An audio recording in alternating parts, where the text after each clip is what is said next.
Ongoing fight for school choice is intensifying. One of the latest examples takes us to the state of Rhode Island, where a mother of two young children has been sued by the state's affiliate of the nation's largest teachers union for only requesting public information from her child's school on what they're teaching her kids. Joining me now is mother Nicole Solas. Also joining us is the director of education policy at the Goldwater Institute, Matt Beienburg. Welcome to you both. Nicole, we'll begin with you. The union sued you back in August after you made hundreds of requests for public information records. Where's your case stand right now?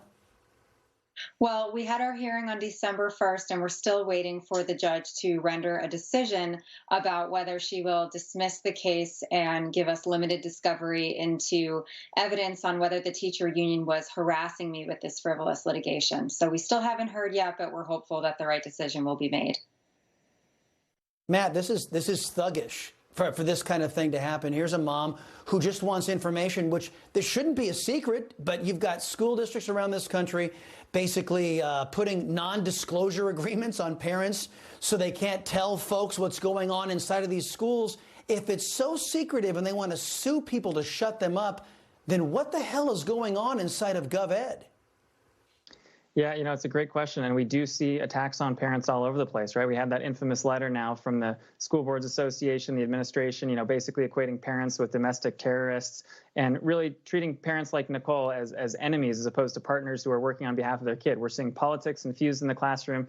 It's time that we empower parents like Nicole and we give them the tools to actually see what's being taught to their kids. And so we're actually seeing a groundswell now across the country of efforts to bring transparency to that kind of content. So across the country now, I think parents like Nicole are about to see, that kind of victory and say it's time that we get politics out of the classroom. We don't make you jump through records requests and make you go through all these hoops. Let's open it up and let you see what's being taught to our kids.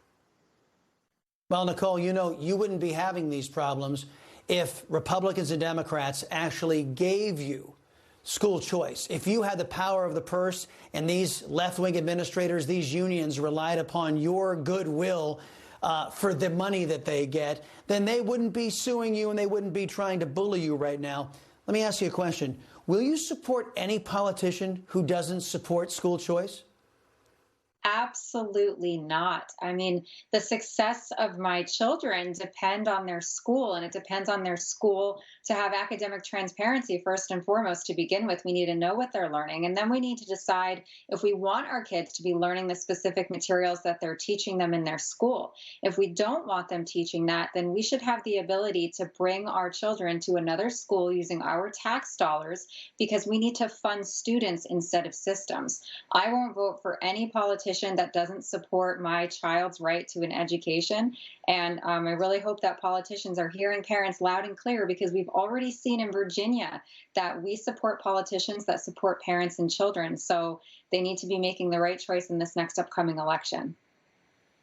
Yeah, Matt, and you know what? These people in GovEd will tell you that their number one priority is this failed system. They'll actually tell you, oh no, we must protect government education. The kids don't even come into the conversation. So let me ask you, what are you doing? What is your organization doing to promote school choice? And how can parents get involved if they believe that the money should follow the child, not failed institutions like GovEd? Yeah, we're taking a multi-pronged approach, both fighting on behalf of school choice, making sure that the existing programs that we're extending eligibility for that so that families have that chance to take their resources and go to a school that works for them. And also, as Nicole alluded to, we've pioneered this idea of academic or curriculum transparency so that parents can see when they're looking to make a decision about where they want to enroll their kid, and they can see which schools are pushing things like the 1619 project and which are pushing actual real academic content. And so that kind of thing is what, we're seeing so much momentum around the country. We're happy to be helping to lead the charge on that, and so excited to be partnering with parents like Nicole to make that happen. Yeah, this program is probably one of the few leading the charge to give parents a voice, and the power of the purse is the biggest voice the parents deserve in this country. Matt Beienburg, Nicole Solas, thank you very much, guys. Appreciate the time. Coming up.